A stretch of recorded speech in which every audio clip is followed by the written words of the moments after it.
Udah tes, Bu? Ya, dites dulu.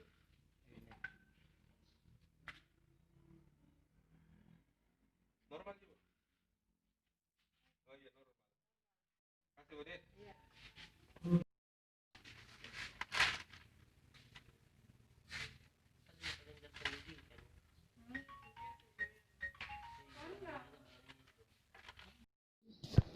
Pak, saya mau tanya nih Pak, ini kan PPDB ya, penerimaan siswa baru di SD Ya. Boron Jambu 3. Kalau boleh tahu Bapak ini dengan siapa nih Pak? Saya Pak Wisnu sebagai admin PPDB di SD ini.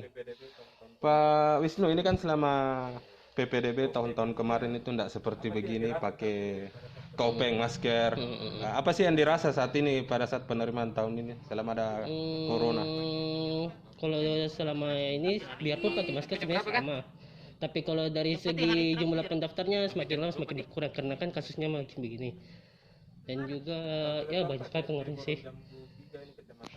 Kalau boleh tahu Pak, di SD Boron Jambu 3 ini Kecamatan Manggala ini syarat-syaratnya untuk masuk di SD ini apa? Kalau yang standarnya sih kan ada akte kelahiran, kakak, sama foto diri.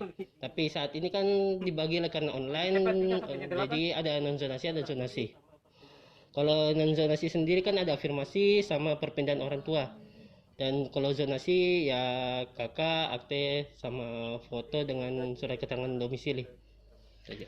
Jadi guys, ini sekarang ini saya sama Pak Wisnu. Jadi memang suasananya begini, nampak sunyi. Barangkali ya, sistem online juga Pak ya pendaftarannya? Sistem online Kota Makassar harus sistem online SD SMP. Pak Wisnu, bagaimana ketika siswa itu atau orang tua itu tidak memiliki handphone? Kalau memang tidak memiliki handphone, ya bisalah kami yang bantu untuk mendaftarkannya. Untuk pendaftaran online-nya nanti. Pak, kalau boleh tahu nih harap ke netizen ke depannya untuk para orang tua siswa masuk ke sini pendaftar protokol kesehatan bagaimana sistemnya? Untuk orang tua nanti kalau misalnya udah dimulai sistem pembelajaran tatap muka, harap sediakan masker, selalu cuci tangan, rajin cuci tangan saja, sama jaga jarak saja.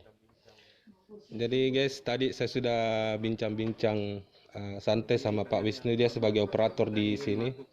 Jadi kalian yang para orang tua siswa yang ingin masukkan siswanya, anaknya ke SDW Boron Jambu, silahkan datang ke sini. Thank you, terima kasih banyak.